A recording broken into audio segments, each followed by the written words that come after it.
Ladies and gentlemen, faced with this uncertain environment, these stakeholders have resolved to reopen all basic institutions in January. Naam, karibu mtazamaji na shabiki wangu kwenye kipindi cha leo Dau la Elimu, wakati ambapo ni rasmi kwamba kalenda ya masomo katika Jamhuri ya Kenya imesukumwa hadi Januari 2021. Sababu kuu ni msambao wa homa kali ya corona ambayo imelemaza shughuli kadhaa katika sekta muhimu nchini na ulimwenguni, elimu ikiwa mojawapo. Ndani ya sekta ya elimu, walimu wa shule za umma wataendelea kupokea mishahara yao bila tatizo, kwa mujibu wa mwajiri wao, Tume ya Huduma za Walimu nchini TSC, huku wenzao katika shule za binafsi na wale walioajiriwa na bodi za shule za umma yani BOM wakiendelea kupiga miayo. Hali ilivyo kwa sasa ni kwamba walimu wa shule za binafsi na wa bodi za shule za umma hawana pa kushikilia kama riziki yao, kwa maana kwamba waajiri wao ambao hutegemea mapato kutoka kwenye malipo ya ada za masomo hawana fungu lolote tena.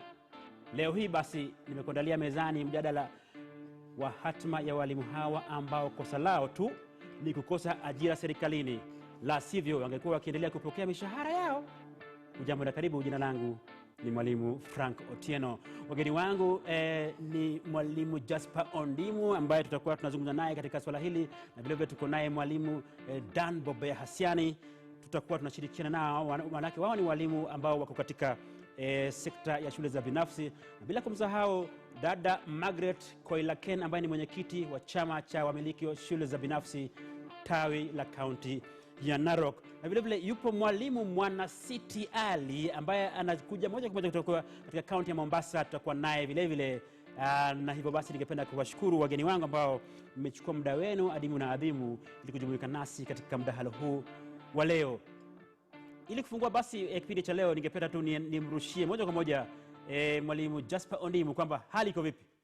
Naam, asante kaka Frank kwa kunipa fursa hii na kutualika studioni kuweza kuzungumzia hali jinsi ilivyo.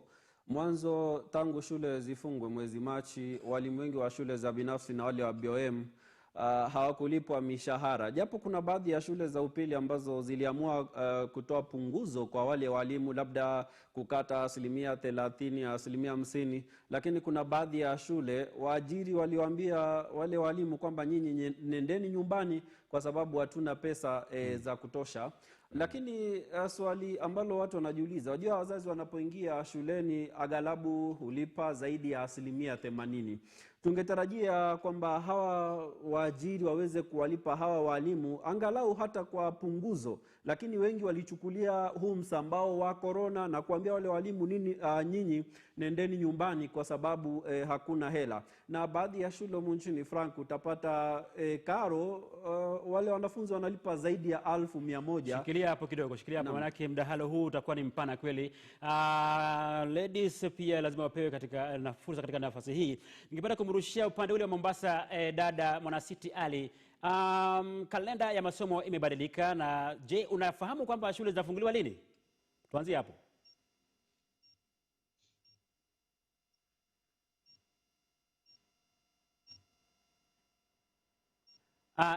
Dada Mwanasiti, ni kama umefanya kile ambacho wananiambia kwamba umejimute. Kwa hivyo naomba unmute alafu tuone jinsi tutakavyo. Unanipata sasa dada? Dada Mwanasiti, unanipata? Nakupata. Naam. Shule zinafunguliwa lini? Alivyosema pale na Waziri Magoha. Waziri Magoha atuarifu kuwa shule itafunguliwa Januari. Kuanzia chekechea mpaka shule za upili. Achia hapo. Haya, naja kwako Margaret, wewe ukiwa mwenyekiti wa chama cha walimu wa shule za binafsi, wamiliki wa shule za binafsi. Margaret, kama unanipata basi ningependa utuambie kwamba wewe mwenyewe ulipokea vipi tangazo hilo la Waziri Magoha kwamba kalenda ya masomo imesukumwa hadi Januari 21 mwaka 2021. Asante sana Bwana Frank. Tulipopokea habari hizo ya kwamba kalenda ya elimu imebadilishwa na tutarejelea shule mwaka ujao 2021, ilikuwa ni jambo la kusikitisha kidogo kwa sababu sisi washikadau hatukuwa tumehusishwa katika kutoa maoni yetu na kuweza kujua vile tunaweza kumudu kwa wakati huu. Lakini dadangu, kama sijakosea, nilimuona pale mwenyekiti wa kitaifa Mutheu Kasanga katika lile tangazo likitolewa pale katika taasisi ya KICD. Kwa kwake pale sio kusema ya kwamba maoni yake yalikuwa yatatiliwa maanani. Anaweza kuwa alikuwa pale, sisi ndio tuko washikadau huku chini, na hata sisi pia tuko na maoni yetu na tuna njia ya kujimudu katika wakati huu wa COVID-19. Na ningependa tu kusema ya kwamba maoni yetu hayakuchukuliwa vile tulivyokuwa tukitaka ama vile tungetarajia kuendelea na wakati huu wa COVID-19, kwa sababu sisi ndio wenye watoto, sisi ndio wenye mashule, na bila shaka kuna mambo mengi ambayo sisi tungekuwa tumechangia pakubwa sana. Na ninajua ya kwamba kuna maoni yale ambayo tulikuwa tumetoa na hayakutiliwa maanani. Naam, asante. Kwa sababu ningependa kusema jambo moja, tafadhali Frank, kusema ya kwamba najua shule za kibinafsi tunatilia kila kitu maanani, na tunajua kila kitu kiko mikononi mwetu, na tunajua ya kwamba idadi ya watoto ambao tuko nayo sio sawa na watoto wa shule za umma. Kwa hivyo sisi tulikuwa tunajua ya kwamba tulikuwa tumejitayarisha na tumejitayarisha vilivyo kufungua shule wakati wowote. Na basi ningependa kumrusha mpira huu sasa mwalimu Dan Bobea Asiani. Samahani. Mwalimu Dan, umemsikia kwa makini sana dada Margaret hapa akizungumzia kwamba wadau hawakuhusishwa. Wewe ukiwa mwalimu ambaye pia umehudumu katika miaka hii yote, tuelezee kwamba ulipokea vipi tangazo hili la Waziri Magoha? Kwa kweli Bwana Frank, nilipokea tangazo hilo kwa kuhisi kwamba nimesalitiwa pakubwa. Nimesalitiwa na serikali yangu, nimesalitiwa na nchi yangu, nimesalitiwa na masomo yangu, nimesalitiwa na vyeti vyangu, nimesalitiwa na taaluma yangu. Kwa hivyo ninasema kwamba hiyo ni kauli si yangu tu, bali walimu ambao tunao mashinani ambao wamekuwa wakitupigia simu wakitueleza kwamba hali ni mbaya zaidi. Walimu hawana chochote, hawawezi wakamudu kupata matarajio yao ama mahitaji yao ya kimsingi, hawawezi wakalipa kodi za nyumba, hawawezi kuwalisha watoto. Lilikuwa tangazo la kuvunja moyo sana, kwa sababu angalau hata ni heri waziri angesema kwamba watazidi kupima hali kuona kwamba mwezi Septemba ukitimia watakuwa wamefanya nini. Lakini kusema tu kwamba tangazo la moja kwa moja kwamba hakuna shule mpaka mwakani, Bwana Frank Otieno, nataka nikuambia kwamba waziri alitukata mioyo kabisa, kwa sababu asilimia kubwa ya walimu katika shule binafsi hawana chochote. Walikuwa wanategemea kwamba shule ingefunguliwa ili angalau wapate kidogo ambacho angekipata kuanzia mwezi Septemba. Na tunaamini kwamba hata ikiwa labda tuna changamoto za maradhi ya COVID, ingekuwa rahisi kufungua shule kwa mkumbo kidogo kidogo, hata kama ni wanafunzi watahiniwa kwanza pamoja na madarasa machache, kwa sababu hakuna shule ambayo inakosa baadhi ya madarasa. Hata kama tungefungua nusu au robo ya madarasa, ingekuwa nafasi nzuri kwa walimu wa shule binafsi kupata kidogo kutoka kwa waajiri wao. Lakini sasa mambo ni mabaya zaidi kwa walimu wengi, japo kuna shule chache ambazo zimejitolea kidogo kuwapa walimu kilichoko kidogo, hata kama ni kwa asilimia kama 50 au 30-40 pale. Kwa hivyo basi mtazamaji, baada ya kusikia kauli zake mwalimu Dan Bobea Asiani, basi anatufungulia mada ambayo yenyewe tunayo hii leo, ambapo tunaongea kuhusu riziki ya mwalimu. Mwalimu hana riziki, mwalimu ambaye ameajiriwa na shule za binafsi, mwalimu ambaye ameajiriwa na bodi za shule za umma. Ningependa tu labda nikukumbushe mtazamaji kwamba takwimu zinaonyesha kwamba walimu takriban 300,000 hawajaajiriwa na wamehitimu kama katika taaluma ya ualimu. Na kati ya idadi hiyo, nusu yake ambapo ni 150,000 wako katika shule za binafsi. Sasa walimu hawa ndio hawana kipato chochote sasa hivi kwa sababu ya COVID-19. 1,000 employed by TSC as interns. Kwamba wapo walimu ambao 1,000 wameajiriwa na tume ya huduma za walimu TSC kama walimu wanaosaidia kazi katika hiyo taaluma nzima, internship.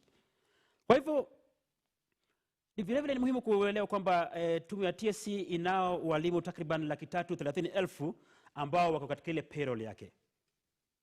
Na hao walimu sasa hivi wengi wao wanaendelea kupokea mshahara wao vizuri, na ndio maana basi wapo wadau ambao wanahoji ama wanauliza maswali kuhusiana na jinsi ya kujaribu kuwasaidia hawa walimu ambao wameonyesha kwamba wanalilia serikali, kwamba serikali ndiyo mama na baba yao, na pamoja na kwamba sasa hivi hali ni ngumu. Je, kuna mpangilio ambao unaweza ukafanikisha kwamba wapokee hela katika mpangilio fulani kutoka kwa serikali? Kwa sababu serikali hiyo imefanya mpango na vyuo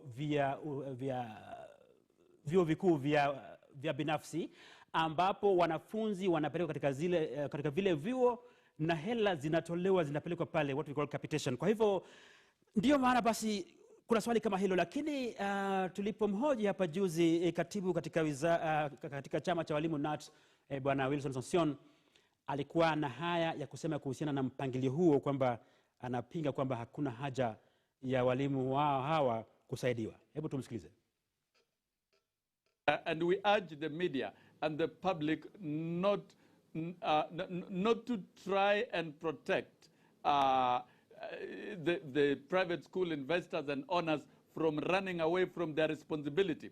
While we appreciate that it's hard economic times, they must find, even at the basic minimum, ways of maintaining wages for the teachers who have been serving faithfully in their institutions.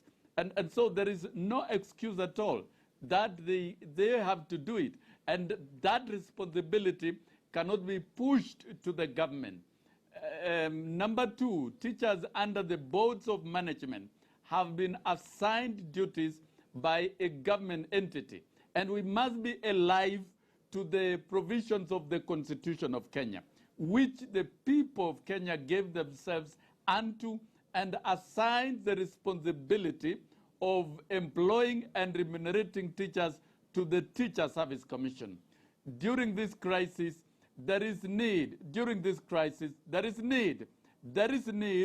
to map out the number of teachers under employment by the boards of management, and maybe it is time the Teacher Service Commission takes over the... Na basi katibu mkuu wa chama cha NAT humu nchini Wilson Sossion akatoa hapo kauli nzito sana kwamba asingependa kuunga mkono mpangilio wote wa kuwasaidia walimu hawa. Ndugu Dan Bobea, umemsikiliza kwa makini sana ndugu Sossion akizungumza hapo. Wewe ukiwa mwalimu katika shule ya binafsi, unaonaje?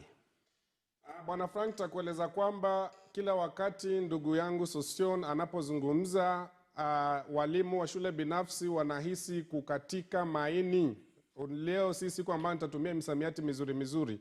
Wanahisi kukatika nyongo, kukatika maini, matumbo, kukeketeka yote, kwa sababu ndugu Sossion ana nafasi kubwa katika taifa la Kenya, anaheshimika, ni mheshimiwa mbunge. Ana nafasi ya kwenda kutetea kauli bungeni na kuhakikisha kwamba walimu wa shule binafsi na wale wa bodi wanapewa fursa nzuri ya kusaidiwa na serikali, lakini kila wakati anapinga na kusema kwamba ni wajibu wa walimu wa shule binafsi kuwalipa walimu wao. Na hizi shule binafsi zimesema kwamba hazina pesa. Wakati zimejaribu kuomba msaada kwa serikali, ndugu yetu Sossion amepinga kwa kinywa kipana na kusema kwamba hizo shule zisifadhiliwe kwa vyovyote vile. Basi angekuwa angalau anajali na maslahi ya walimu wenzake. Maanake walimu wanaofunza katika shule binafsi ni walimu tu kama wale wanaofunza katika shule za umma. Mimi kaka yangu anayenifuata kabisa, mnuna wangu, yeye ni mwalimu wa shule ya serikali kule nyumbani, anaendelea kupokea mshahara wake. Mimi mwalimu wa shule binafsi, mbona nisipokee mshahara wangu? Kwa hivyo ndugu Sossion angetusaidia kwa kuambia serikali kwamba iufadhili hata kama ni pesa za kuwalipa walimu pekee basi, ili isiwe kwamba ni biashara binafsi zinasaidiwa, lakini ni pesa za kuwasaidia walimu. Wakati huu ni wakati mgumu jamani. Tukiangalia sekta zote zimesaidiwa, wanamuziki wamesaidiwa, wale wa mahoteli wamesaidiwa. Waziri alitoa nafikiri shilingi bilioni 10 na wengine walipewa shilingi 100. Mbona inakuwa vigumu sana kwa Wizara ya Elimu kusaidiwa? Mbona inakuwa vigumu kwa mwalimu wa shule binafsi kusaidiwa? Kwa hivyo ndugu yangu Sosion ana nafasi kubwa. Asisahau kwamba mbali na kuwa tu katibu mkuu wa chama cha NAT, yeye pia ni mheshimiwa mbunge. Atumie nafasi hiyo kwenda bungeni na kuirai serikali ihakikishe kwamba inasimama na walimu wa shule binafsi. Asante. Na kurusha hapo dada Margaret hapo Narok, je, unasemaje kwa sababu nyinyi sasa ndio you are hardest hit katika swala hili. Kwa hivyo umepokea vipi ujumbe huo wa ndugu Sosion na kwa ujumla kwamba serikali imesema kwamba imewafumbia macho? Ningependa kusema huyo ndugu yetu Sosion, yeye akiwa kiongozi katika nchi hii ni mtu ambaye ako na mamlaka makubwa sana, na angeweza kuwa ni mtu ambaye fikra zake na maoni yake ni ya kuona mambo kwa upana ama kwa ukubwa. Hiyo nasema kwa vision yake, kwa sababu yeye mwenyewe naona kama ni kero kabisa na ni mnafiki. Mimi ninaona Sosion ni mtu wa kibinafsi, anajipenda, na anaona ya kwamba pengine walimu wa shule za kibinafsi wakilipwa pesa ama fidia yoyote hataweza kupata zile pesa kwa sababu asitaingia katika lile shirika lake la Kenya National Union of Teachers. Kwa hivyo mimi naona huu ni kama ni mtu ambaye jali yeye mwenyewe na anajali tu ile pesa ambaye yeye anaweza kupata kutoka kwa mishahara za walimu. Hajaweza kuangalia ya kwamba hawa walimu ni vijana wetu wadogo ambao wameweza kutoka vyuo vikuu na vyuo vya walimu, wamehitimu kufanya kazi. Serikali haijaweza kuajiri kwa wakati huu. Shule za binafsi zinawachukua badala wakuwe kule mitaani wakirandaranda, na wameweza kuwapatia kazi wajimudu katika maisha. Ni watu ambaye hata yeye mwenyewe anaweza kufikiria kwa miaka zake alipomaliza pengine chuo cha walimu ama chuo kikuu, yeye alianzia wapi maisha. Hawa walimu wako na jamii, wako na watoto wanawalisha.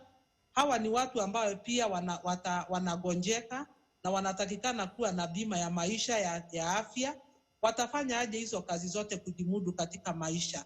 Huyu ni mtu ambaye anakomboa nyumba. Ameondoka pengine mikononi mwa wazazi wake kwa sababu ni mtu ambaye ako juu ya miaka 18. Sasa huyu mtu ambaye anaendelesha maisha yake. Sosion yeye mwenyewe anahesabu tu ya kwamba ni lazima afaidike. Kwa hivyo mimi simuangalii kama ni mtu ambaye anatetea pande yoyote, yeye mwenyewe anajitetea tu yeye na tumbo lake. Nisingependa tuchukue fursa hii kushambulia sana na kutumia maneno mazito, lakini let's just discuss in a very sober way. Naja kwako dada Mwanasiti Ali, hapo Mombasa kwa ujumla walimu wenzetu wana hali gani? Je, ninasikia fununu kwamba wapo wengine ambao sasa hivi wameshindwa kabisa na mzigo wa kulipa kodi za nyumba? Nishukuru sana kwa swali hilo. Hakika walimu wenzangu wanalia, walimu wanateseka, walimu wamedhalilika kutokana na janga hili la corona. Walimu hawawezi kulipa kodi ya nyumba kwa sababu hawana mapato yoyote. Tumedunishwa, tumekuwa hali ya chini kabisa kama ambayo hatukutolea. Mwanasiti nitakukatiza kidogo maana sauti yako ina hitilafu kidogo, lakini hata hivyo utarudi kwako baadaye hivi punde. Naja kwako ndugu Jasper Ondimu. Jasper, nielezee kwamba je, wapo walimu ambao sasa hivi wamezidiwa mzigo kabisa, hata wewe ukiwa mmoja wapo, kwamba huwezi ukalipa kodi sasa hivi? Naam, ni kweli Frank, walimu wengi wamelemewa sana. Fikiria kwamba mwalimu haja alipwa kwa tangu mwezi Machi. Hiyo ni miezi kadhaa, na walimu wengi wameweza kudhalilika kwa njia moja ama nyingine. Na pia ningependa tafadhali nichangie, kuna swala ambalo Sosion amezua hapo anazungumzia hawa ambao wanaanzisha shule za binafsi. Frank, kwa miaka mingi tangu uhuru, taifa letu halijakuwa na sheria ambazo zinaongoza uanzishaji wa shule za binafsi nchini. Kuna baadhi ataanzisha kwa sababu ya biashara, kuna mwingine ataanzisha kwa sababu ya elimu. Kwa hivyo kuna baadhi ambao hata karo ikilipwa, wale walimu wao kule hawalipwi vizuri. Ndio tunajua COVID imeleta changamoto zaidi. Hata kabla ya COVID, baadhi ya hizi shule zilikuwa zinadhulumu hawa walimu. Ndio maana unasikia Sosiona anasema kwamba hawa ambao ni wamiliki wa shule wanafaa kulipa hawa walimu. Na kumekuwa na hii Kenya Private Schools Association ambayo inaitwa KEPSA. KEPSA wajua ingekuwa imeketi chini ikakubaliana baadhi ya mambo ambayo yanakumba shule za binafsi. Na ukiangalia hata hao ambao wanaoketi katika KEPSA, wengine wao ni hawa ambao wengine wanadhulumu walimu kule KEPSA, na tunahisi sisi kwamba walimu hatuwakilishwi vizuri katika KEPSA, kwa sababu KEPSA imekuwa ni wale wanamiliki shule, wale walimu wakuu ambao baadhi ya walimu wengine huona ni wao wanawadhulumu. Kwa hivyo hili ni swala la msiba kujitakia. Serikali haijaangazia zaidi shule za binafsi, kuweka sheria madhubuti, hata kuhakikisha kwamba iwapo unaanzisha shule lazima pesa fulani zitengewe ili patakapokuwa na shida fulani hizo hela zitatumika. Lakini sasa hivi unaona hata serikali imejitenga. Profesa Magoha hataki kuzungumzia chochote kuhusu walimu katika shule za binafsi. Rais mwenyewe ni kama hata atambui kuna walimu katika shule za binafsi. Tunajua huenda labda wana changamoto, lakini ni vizuri kuwatambua hawa walimu, pia wao wahisi kwamba wanathaminiwa kwa sababu wana mchango mkubwa katika taifa letu. Mtazamaji, vile vile unayo fursa nzuri tu ya kutuma ujumbe wako kwa njia ya rafa bila malipo 22155, ambapo nitakuwa naisoma hapa 22155. Ueleze kwamba uko wapi na unatoa maoni gani. Kwa mfano, huyu ndugu yangu anasema kwamba to be honest, BOM teachers are suffering as if they don't give any service to this community. Hajataja jina lake. Huyu anasema kwamba walimu wa shule za binafsi hulipwa hela nyingi kuliko shule za umma. Waajiri wa shule za binafsi waache walimu wa shule za umma wapate mishahara yao polepole. Alafu huyu mwingine anasema kuna huyu anasema kwamba walimu wa shule za binafsi wahudumiwe kifedha. Tafadhali naomba utaje jina lako. Hi, ni Franco kutoka Nandi. Naomba Sosion awasaidie na ajiulize kama ingekuwa yeye angefanya nini. Haya, Mr. Mohamad, mwalimu wa shule ya binafsi Sosion ajue kila kitu kina mwisho. Mungu yuko nasi, atatupa atatupa njia. Mimi kama candidate wa form 4 nimesare tu juu sioni kama kuna kama wanatujali. Huyu kijana ameongea sheng, lakini katika hiyo sheng anasema kukusare ni kwamba ameinua mikono. Sasa yeye amekata tamaa kabisa.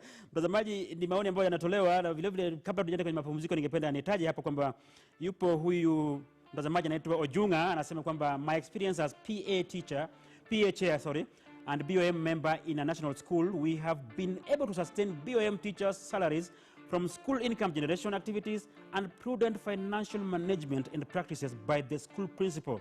Let schools increase investment in income generation activities. That's my contribution today on Dau la Elimu. Asante sana ndugu Ojunga. Na mtazamaji, unavyoona ni kwamba maoni yanaendelea kumiminika hapa kwa njia ya rafa fupi bila malipo 22155. Ningependa uendelee kushiriki katika kushauriana nasi ili tupate suluhu kwa walimu hawa, manake hawa ni Wakenya wenzetu. Hawa ni walimu ambao wanatoa huduma tu kama wale wengine ambao wako katika ajira ya serikali. Jina langu ni Franco Tieno, kipindi hiki ni Dau la Elimu. Usiende mbali.